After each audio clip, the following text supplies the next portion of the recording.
Hello, everybody. So it's Carly here with her madness on YouTube. It completely is madness. And I haven't even got my little elf thing on. So I better put it on really because it's Christmas.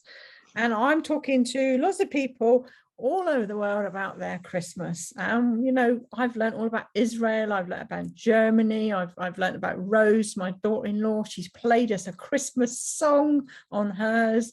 So lots of things going on this YouTube. Hopefully some of you have kept up with them. But here today, I've got Keith representing Scotland. Yes, there's no Scottish accent there. Yes, maybe Carly should have looked to the Sheilas and Elspeths, and some of you will know those too. But come on, Keith, just supporting Scotland. What goes on in Scotland at Christmas, or doesn't it? I'm known as the Grinch in the family, so you pick the wrong one. My darling wife, who loves Christmas, is out. So, but I have been festive with trying to organise a nice hairdo here for you. So, yeah, I have done my festive bit. It's got pictures on it. What is that? Oh, yeah, it's I did it for Marion last year. It's a heart with our adventures in love, and then we pin different pictures up as we go through the year. So, yeah, it's just made it out of wood for her. So, yeah. Yeah. So I don't come from Scotland, as you can tell with the accent, but my grandmother was from the west coast of Scotland, Tainault near Oban.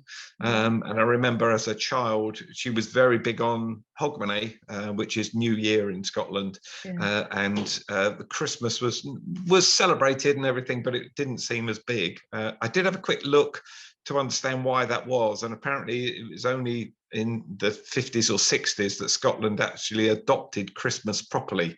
So it was sort of, I think it's to do with paganism or something or other that they were objecting to. It had come through the Catholic Church. So as far as they were concerned, they were rejecting it.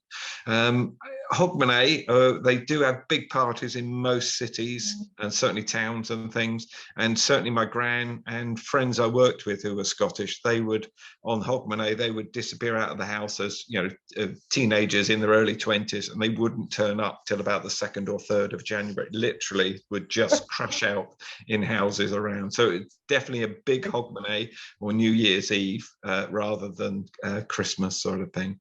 But living in the Highlands of Scotland, I live up right at the top of Scotland now. I would say it's exactly the same as England with the festivities. The shops are all decorated. The grandkids that live up here get all the presents that they would get normally.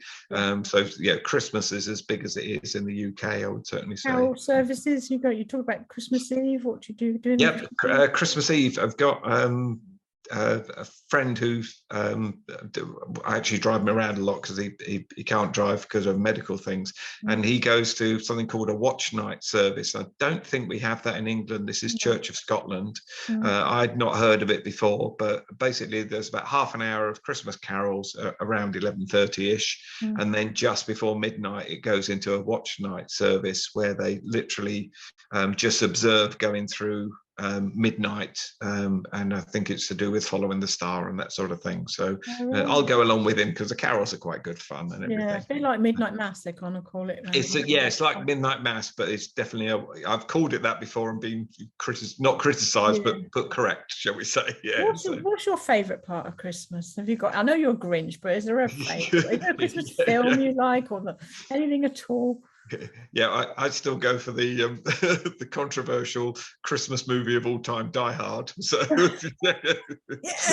do like controversy at Christmas. There's nothing like an argument. The best bit, I don't know, is it's just everyone's chilled and relaxed. I think that's that's the bit. But I do find the excessive food, the amount we buy and get in, and I've always had this trouble with it. It just seems ludicrous, and then I get told off for getting very well with my husband. You do. Yeah. Well, I've thought that with a lot of things, Carly. To be honest, he's the same. Yeah, not into it at all. It's all excessive. Yeah, but last night he wouldn't say no to the mince pies. No, well, and fair play on that. Yeah, and I'm not a big fan of turkey, and Marion loves turkey, so I'd much rather have venison or beef or something else, sort of, than a lamb. So there's usually a compromise of both, sort of thing. Yeah. Brilliant. Okay, and your Christmas Day, you got family coming around? Or yeah, we got Marion's son and daughter-in-law. They're coming around, which will be lovely. So, and we all get on really, really well. So that's going to be absolutely wonderful. The and the Hogmanay. Just saying about that, I've gone several times with. Over the years, since we've lived up here, to that huge Hogmanay party in Inverness, and I think there's 9,000 or 10,000 people there. They have live bands. You're in this huge park, and not my scene at all. You're really not. But every time I've been there, never seen any aggro, never seen any trouble. Little kids are running around after midnight, and it's all fine. The people are drunk and staggering around. Some of the people, but they just apologise like mad, and we all ferry out through a tiny gap. The gates are very small, and it's amazing. We all go through very calm. There's no battering. Yeah, and it's just Happy New Year to everyone. So yeah, they do celebrate it well, and certainly in Inverness very safely, I'd say. Yeah, it's really good, and a huge firework display as well. Yeah, like I say, far more than Christmas would be, Christmas Day sort of thing.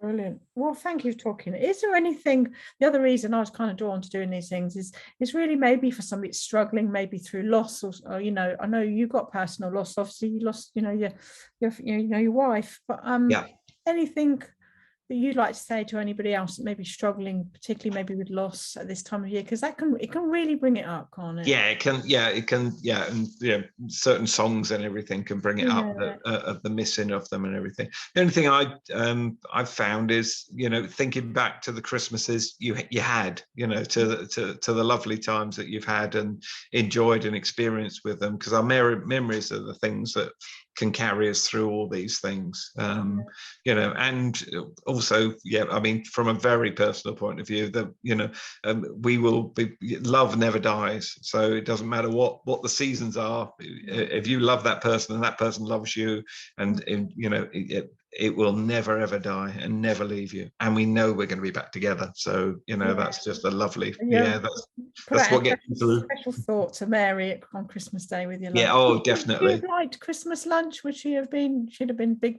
Christmas person. Yeah, Mary was big on Christmas as well, and she went to the church, sang in the choirs and everything. So yeah, there was quite a lot going on beforehand. Yeah, always supported her. Yeah. Always supported her and Ian, the guy, a mate who's can't drive. He's like a brother, really, and always supported them with the church. It's just not really my scene, sort of thing. But having lost her and now turned into spiritualism fully, now I can go along to church and I'm quite happy. I'm much happier with it, much more comfortable in it, if you like. Yeah, where before I was always uncomfortable, very uncomfortable. Yeah.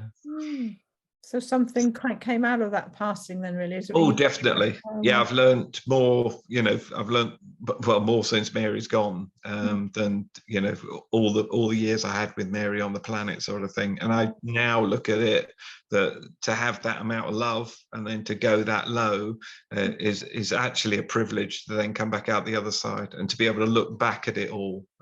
Certainly. Yeah, no, I certainly think, my journey has been incredible. And I didn't think I'd still be here. And now that I am, I can look back. I've learned so much from it.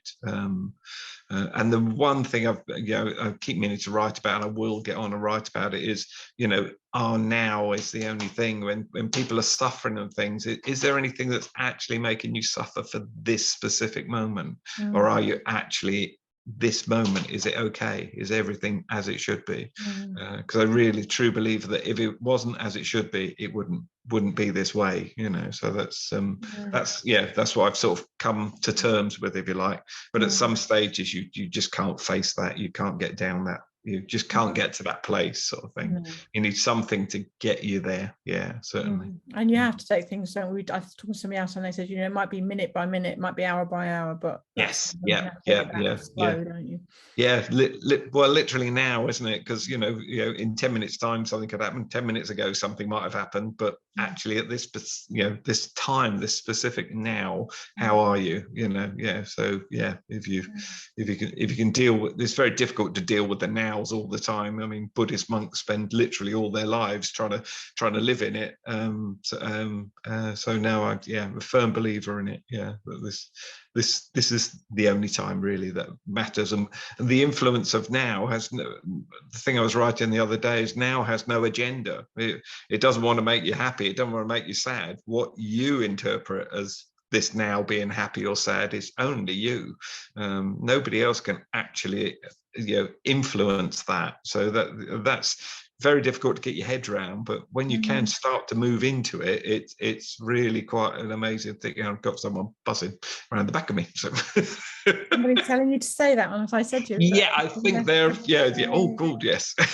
Oh yes, because I think there's a book coming from me, but it's to do with my husband that I'm sure you're very similar. You've probably been in a monastery together as monks. Yeah. Because he came out with a thing about a monk on a motorbike, and I went, great title. Yes. Oh yes, I'm liking that. Yeah. So I've got the motorbike, and I do have some bad habits. So yeah.